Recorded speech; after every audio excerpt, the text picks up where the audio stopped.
Hoy vamos a adentrarnos en una de las historias más oscuras y controvertidas de la política mexicana, la vida de Carlos Salinas de Gortari, un personaje que para muchos representa la cúspide del poder, la intriga y el misterio. Vamos a hablar de las decisiones que marcaron un antes y un después en México, de las acusaciones que lo señalan como la mente detrás de muertes que sacudieron al país, de las sombras que rodearon el asesinato de Luis Donaldo Colosio y José Francisco Ruiz Massieu, de los rumores sobre desapariciones de líderes incómodos y de cómo su nombre aparece una y otra vez en los pasillos más oscuros del poder. Hablaremos de su caída tras la crisis económica que hundió al país, del arresto de su hermano Raúl y de cómo un presidente que prometía modernizar México terminó convertido en el centro de las teorías más inquietantes, aquellas que lo vinculan con decisiones letales tomadas en silencio y lejos de cualquier registro oficial. Aquí no vamos a suavizar la historia ni a ocultar lo que durante décadas se intentó callar, porque detrás de cada acusación y cada versión hay una verdad incómoda que sigue sin respuesta. Por eso te pido que te suscribas ahora mismo y actives la campanita,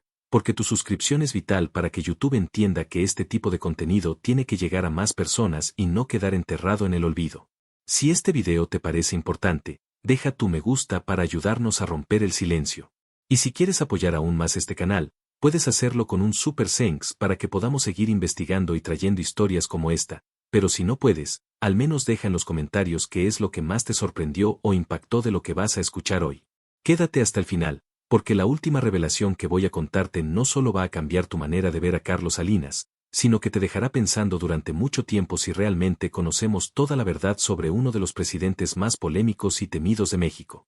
Carlos Salinas de Gortari vino al mundo el 3 de abril de 1948 en la Ciudad de México, en un entorno que desde sus primeros días estuvo marcado por la cercanía al poder y a la vida pública, lo que sin duda moldeó su visión del mundo y sus ambiciones futuras. Hijo de Raúl Salinas Lozano, un economista respetado que años más tarde llegaría a ocupar importantes cargos gubernamentales, y de Margarita de Gortari, mujer de carácter fuerte y valores arraigados, creció en un hogar donde las conversaciones sobre política, economía y el rumbo del país eran parte de la rutina diaria. La familia Salinas no era ajena a los círculos intelectuales y administrativos del México de mediados del siglo XX, y Carlos absorbía desde niño la importancia de la disciplina, el estudio y la estrategia, comprendiendo que el conocimiento y las conexiones podían abrir puertas que para muchos permanecían cerradas. Su infancia transcurrió en un contexto de estabilidad económica y acceso a una educación privilegiada, lo que le permitió desarrollarse con una curiosidad constante y una capacidad analítica que llamaba la atención de sus maestros. Desde pequeño mostraba una actitud reservada pero observadora, lo que le permitía captar detalles y comportamientos que otros pasaban por alto, un rasgo que más adelante se convertiría en una de sus principales herramientas en la política. A los 8 años, un incidente trágico marcaría profundamente su vida y la de su familia, cuando un juego infantil terminó en la muerte accidental de un amigo cercano, un suceso que quedó grabado como una sombra silenciosa en su historia personal y que, según algunos allegados, reforzó en él una tendencia a mantener bajo control sus emociones y a resguardar celosamente su vida privada. En el ámbito académico, Carlos destacó como un estudiante disciplinado y ambicioso, con una inclinación natural hacia las ciencias sociales y la economía. Cursó sus primeros estudios en instituciones de alto nivel, donde aprendió no solo conocimientos formales, sino también el valor de las relaciones estratégicas y el peso de pertenecer a una élite que movía influencias en distintos sectores. La influencia de su padre fue decisiva, pues le inculcó el hábito de analizar problemas complejos desde un punto de vista técnico y racional, mientras que de su madre recibió la convicción de que el éxito no debía depender únicamente del esfuerzo personal, sino también de la capacidad de proyectar seguridad y autoridad ante los demás. En su juventud, Salinas ya demostraba una claridad de metas poco común, con la certeza de que su destino estaba ligado al servicio público y a los grandes escenarios de decisión. Tras concluir la educación básica y media superior, ingresó al Instituto Tecnológico Autónomo de México, donde cursó la carrera de Economía, etapa en la que consolidó una red de amistades y contactos que en el futuro se volverían piezas clave en su trayectoria política. Su paso por el ITAM estuvo marcado por un rendimiento académico sobresaliente y por la participación en debates y foros donde defendía con firmeza sus ideas sobre desarrollo, modernización y apertura económica. Posteriormente, decidió llevar su formación al más alto nivel ingresando a la Universidad de Harvard, donde obtuvo un doctorado en Economía y Política Pública. La experiencia en el extranjero amplió su visión del mundo y le permitió comprender a fondo las dinámicas globales que, en su opinión, México debía adoptar para crecer y competir con otras naciones. En Harvard se nutrió de teorías económicas modernas, pero también observó de cerca cómo funcionaban las redes de influencia en la política internacional, lo que reforzó su convicción de que el poder se construye tanto con capacidad técnica como con habilidad para tejer alianzas. Durante estos años formativos, Salinas cultivó un estilo personal caracterizado por la discreción, la meticulosidad y la preferencia por actuar desde las sombras cuando era necesario, rasgos que más tarde definirían su manera de ejercer el liderazgo. Al regresar a México después de su formación en Harvard, Carlos Salinas de Gortari se encontró en un momento clave para iniciar su ascenso político dentro del Partido Revolucionario Institucional, un partido que en ese tiempo controlaba la vida política del país con una estructura vertical y disciplinada que ofrecía grandes oportunidades para quienes supieran moverse con inteligencia entre sus distintas corrientes internas. Salinas comenzó ocupando cargos técnicos en áreas vinculadas a la planeación económica, donde destacó por su capacidad de análisis y su habilidad para presentar soluciones innovadoras a problemas complejos, lo que rápidamente lo hizo visible para figuras de peso dentro del gobierno federal. Su estilo, meticuloso y frío, transmitía la imagen de un tecnócrata joven pero seguro de sí mismo, con una visión moderna del país y una determinación que no dejaba dudas sobre sus ambiciones. Su entrada formal al escenario político de alto nivel se consolidó cuando fue designado como parte del equipo cercano del presidente Miguel de la Madrid, quien valoraba su capacidad para implementar reformas estructurales y manejar con precisión los asuntos económicos en un contexto de crisis. Fue en esa etapa que Salinas comenzó a tejer alianzas estratégicas con gobernadores, líderes sindicales y empresarios, construyendo una red de apoyos que le sería vital en el futuro. Su discurso se centraba en la modernización del Estado, la apertura de mercados y la necesidad de transformar a México en una economía competitiva a nivel global, ideas que atraían a los sectores empresariales y a los tecnócratas dentro del PRI, aunque generaban resistencias entre los políticos tradicionales que temían perder influencia. A medida que ganaba poder e influencia, Salinas se convirtió en una figura clave en la elaboración e implementación de políticas públicas, impulsando medidas de austeridad y reformas orientadas a estabilizar la economía, lo que le otorgó una reputación de hombre eficiente y resolutivo, pero también de alguien dispuesto a tomar decisiones impopulares si consideraba que eran necesarias para sus objetivos. La estructura del PRI, acostumbrada a manejar con mano firme las candidaturas y las sucesiones, comenzó a verlo como una carta fuerte para el futuro, y su nombre empezó a sonar como posible sucesor en la presidencia incluso antes de que se acercara el momento de la designación oficial. Su consolidación llegó en 1987, cuando fue elegido candidato presidencial del partido en un proceso interno que, como era costumbre, estuvo marcado por acuerdos detrás de puertas cerradas y la bendición de la cúpula. Salinas supo aprovechar su imagen de tecnócrata joven, preparado y con respaldo internacional para presentarse como el hombre capaz de conducir a México hacia una nueva era, especialmente en un momento en que el país todavía sufría las consecuencias de la crisis económica de principios de los 80. Sin embargo, el camino hacia la presidencia no estuvo exento de tensiones, pues la oposición comenzaba a mostrar mayor fuerza, con líderes como Cuauhtémoc Cárdenas desafiando el dominio absoluto del PRI. La campaña electoral de 1988 se convirtió en una de las más controvertidas de la historia mexicana, y el momento decisivo llegó la noche de las elecciones, cuando el sistema de conteo de votos sufrió la famosa caída del sistema. Un hecho que interrumpió la transmisión de resultados y que muchos interpretaron como una maniobra para asegurar la victoria de Salinas frente al avance de Cárdenas. Cuando finalmente se anunciaron los resultados oficiales, Salinas fue declarado ganador con un margen que dejó un sabor amargo en buena parte de la población y que marcaría para siempre su imagen pública. A pesar de las sospechas de fraude, logró tomar posesión de la presidencia en diciembre de 1988, iniciando un sexenio que estaría caracterizado por profundas reformas económicas, una política exterior activa y un estilo de gobierno que combinaba apertura internacional con control absoluto sobre la política interna. En el terreno más íntimo, la vida personal de Carlos Salinas de Gortari estuvo marcada por una combinación de discreción calculada y episodios que, pese a sus intentos por mantenerlos fuera del escrutinio público, terminaron ocupando titulares y alimentando conversaciones en los círculos políticos y sociales de México. Desde joven proyectó la imagen de un hombre reservado, meticuloso y con un alto sentido del control, no solo en su carrera política, sino también en sus vínculos personales. Su primer matrimonio con Cecilia Oxelli fue visto en su momento como la consolidación de una pareja modelo dentro de la alta sociedad mexicana.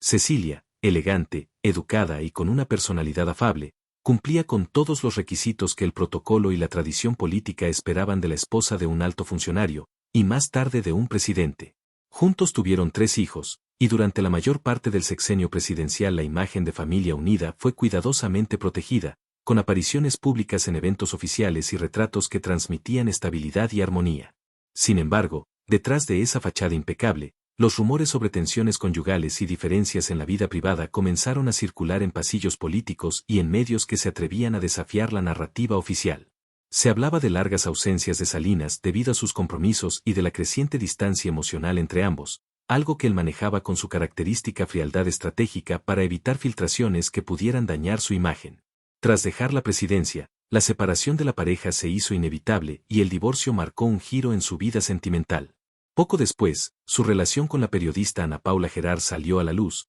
generando controversia y debate, ya que para algunos simbolizaba una ruptura abrupta con la imagen de austeridad personal que había tratado de mantener. Ana Paula, más joven y con un perfil público propio, acompañó a Salinas en una etapa en la que él buscaba recomponer su vida lejos de los reflectores políticos, aunque su nombre seguía atrayendo atención. Esta relación, más abierta y sin el corsé del protocolo presidencial, mostró a un Salinas dispuesto a vivir con mayor libertad en el plano personal, aunque sin renunciar al cuidado extremo de su privacidad.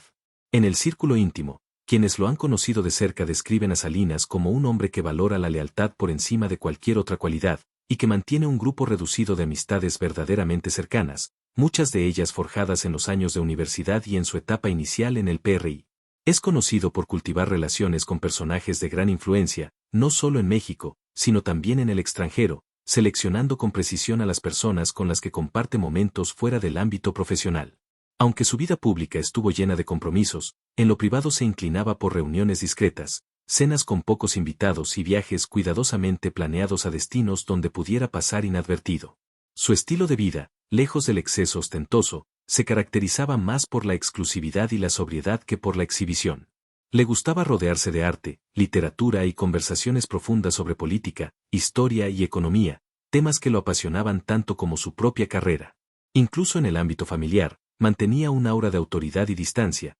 inculcando a sus hijos valores de preparación académica y autodisciplina, pero sin mostrarse como un padre excesivamente afectuoso en público. Tras años de altibajos sentimentales y de cambios en su entorno cercano, Salinas logró construir una vida personal en la que la estabilidad dependía más de su capacidad para blindarse frente a los embates externos que de la simple ausencia de conflictos. A lo largo de su trayectoria, Carlos Salinas de Gortari fue construyendo una reputación como un político calculador que rara vez hacía declaraciones improvisadas, pero cuando lo hacía, sus palabras solían generar un eco mediático considerable, y en muchas ocasiones, polémica. Desde sus primeros años en la vida pública, Salinas aprendió que la comunicación podía ser un arma de doble filo y por eso prefería conceder entrevistas bajo condiciones muy controladas, eligiendo cuidadosamente tanto al interlocutor como el momento en que hablaría. Sin embargo, hubo ocasiones en que sus revelaciones sorprendieron por el tono directo o por el contenido que dejaban entrever. Uno de los momentos más recordados fue cuando, en un foro internacional, defendió con firmeza las políticas de privatización que había impulsado durante su gobierno, afirmando que México necesitaba modernizarse y que, en ese proceso, era inevitable que ciertos sectores de la población quedaran rezagados. Una declaración que provocó fuertes críticas por lo que muchos consideraron una falta de sensibilidad social. En otra ocasión, al ser cuestionado sobre las acusaciones que ligaban a su administración con actos de corrupción y enriquecimiento ilícito, especialmente en torno a figuras cercanas y a miembros de su propia familia, respondió que todo formaba parte de una campaña bien orquestada para destruir su legado, insinuando que sus adversarios políticos habían manipulado a la opinión pública y a las instituciones para desacreditarlo. Estas afirmaciones generaron debate porque, aunque no aportaba pruebas concretas, alimentaba la percepción de que en las altas esferas del poder existía un juego de fuerzas oculto que se mantenía lejos del escrutinio ciudadano. Otro episodio que despertó gran interés fue cuando habló, aunque de forma muy medida, sobre el asesinato de Luis Donaldo Colosio, candidato presidencial del PRI en 1994, un tema que siempre ha estado rodeado de sospechas y teorías. Salinas evitó entrar en detalles comprometedores, pero sus evasivas y su lenguaje corporal durante las entrevistas avivaron las conjeturas de que sabía más de lo que estaba dispuesto a decir. También causó impacto cuando, en un libro de memorias, relató episodios internos de su gobierno en los que tuvo que enfrentar presiones de organismos internacionales y líderes extranjeros, insinuando que en algunos casos México había tenido que aceptar condiciones impuestas para evitar consecuencias económicas graves. Otro momento significativo se dio cuando, en una conversación con periodistas, se refirió a la llamada caída del sistema en las elecciones de 1988, minimizando el hecho y señalando que fue un problema técnico sin implicaciones políticas, algo que muchos consideraron una burla a la memoria histórica del país. Más allá de las declaraciones en contextos formales, en su círculo privado Salinas era conocido por compartir reflexiones más crudas sobre el poder, describiéndolo como un juego de estrategia en el que las emociones debían quedar fuera y en el que la lealtad tenía un valor superior al de cualquier ley escrita. Con el paso de los años y ya lejos de los cargos oficiales, Salinas fue apareciendo en entrevistas más esporádicas donde, sin perder su estilo prudente, se permitió lanzar críticas hacia gobiernos posteriores, cuestionando su manejo económico y su capacidad para negociar en el plano internacional, lo que generó reacciones tanto de apoyo como de rechazo. Incluso llegó a sugerir que algunas de las crisis que enfrentó México después de su sexenio fueron consecuencia directa de decisiones tomadas por sus sucesores para desmarcarse de su figura, declaraciones que reavivaron debates sobre su responsabilidad en la crisis de 1994.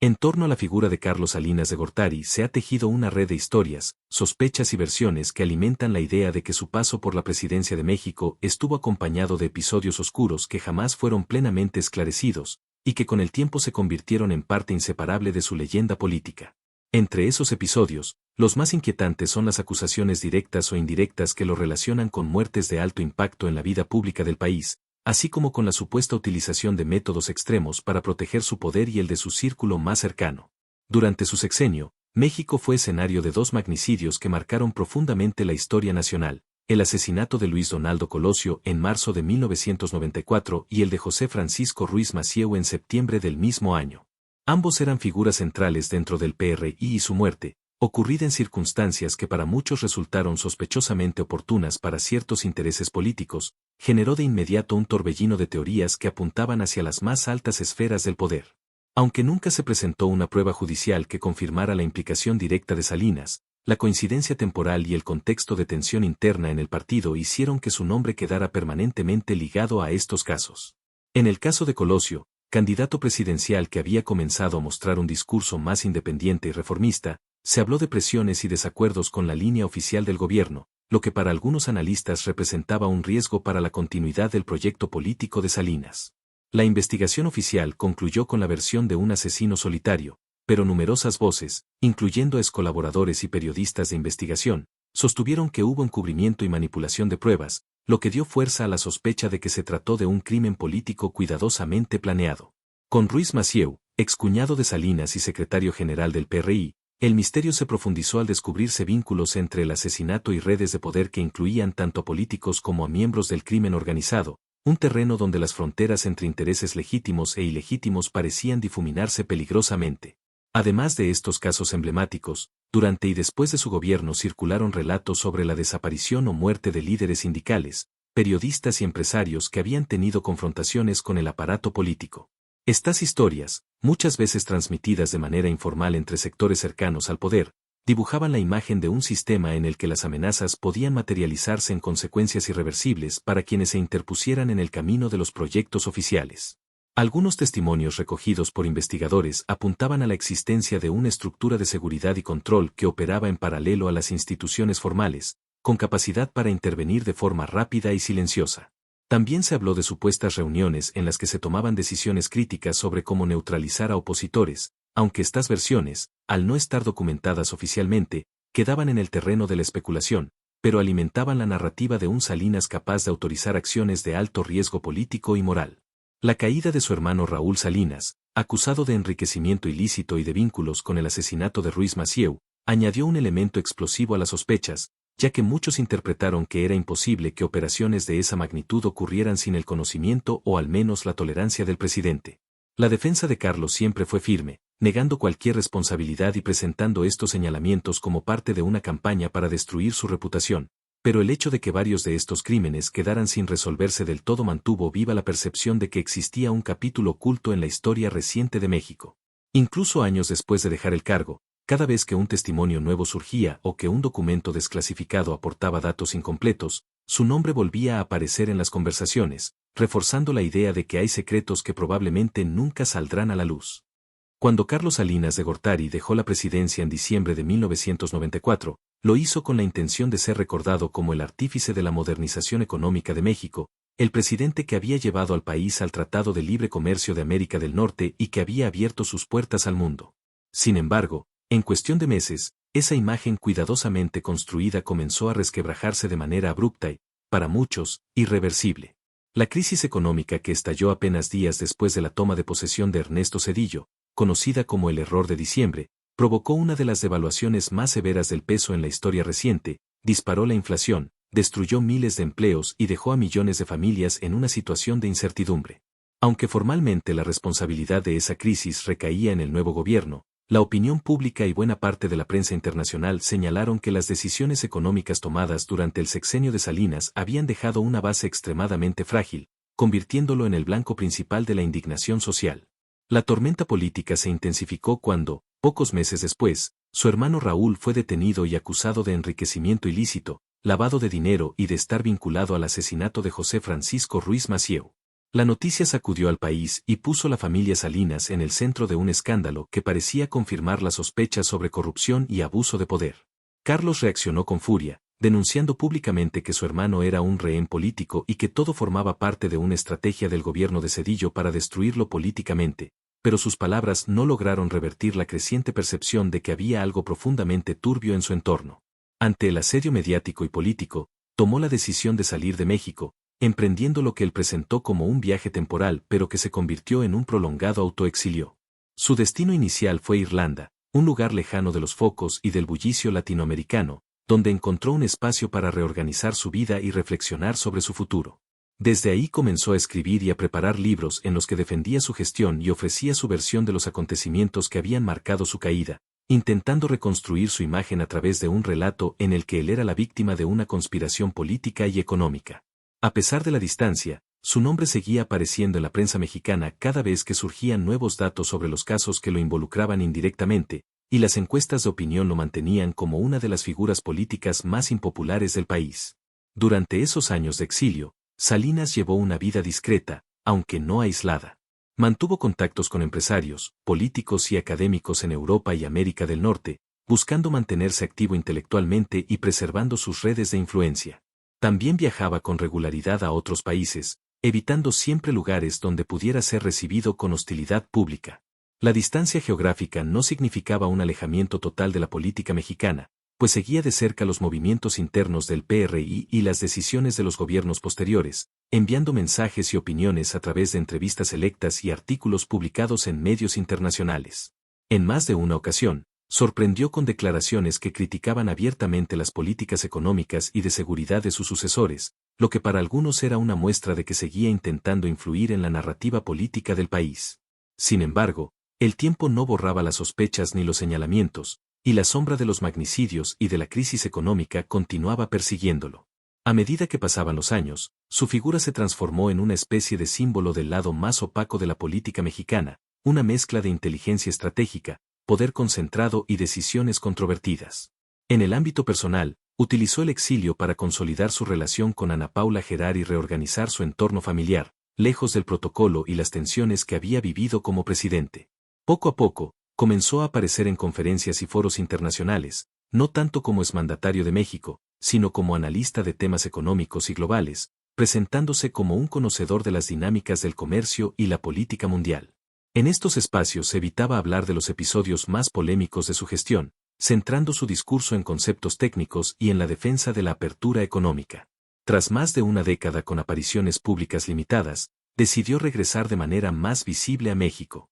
Su retorno no estuvo acompañado de un acto oficial ni de grandes anuncios, sino que fue paulatino y medido, asistiendo a reuniones privadas y eventos selectos donde pudiera encontrarse con viejos aliados. Aunque ya no tenía un cargo formal, su presencia seguía generando reacciones encontradas. Para algunos, era un político brillante que había sido injustamente señalado, mientras que para otros representaba todo lo que estaba mal en el sistema político del país. En su etapa de regreso, Salinas se mantuvo alejado de la confrontación directa con el poder en turno, pero no dejó de emitir opiniones puntuales sobre el rumbo del país, siempre en un tono que buscaba reforzar la idea de que su experiencia y visión seguían siendo relevantes. Con el paso del tiempo, su vida en México se caracterizó por un bajo perfil público, residiendo en lugares discretos, evitando entrevistas extensas y seleccionando cuidadosamente a quién recibir o con quién aparecer. Aún así, cada vez que surgía un nuevo libro, documental o investigación sobre su sexenio, su nombre volvía a ocupar titulares y a despertar debates sobre su verdadero papel en los años más turbulentos de la política mexicana contemporánea.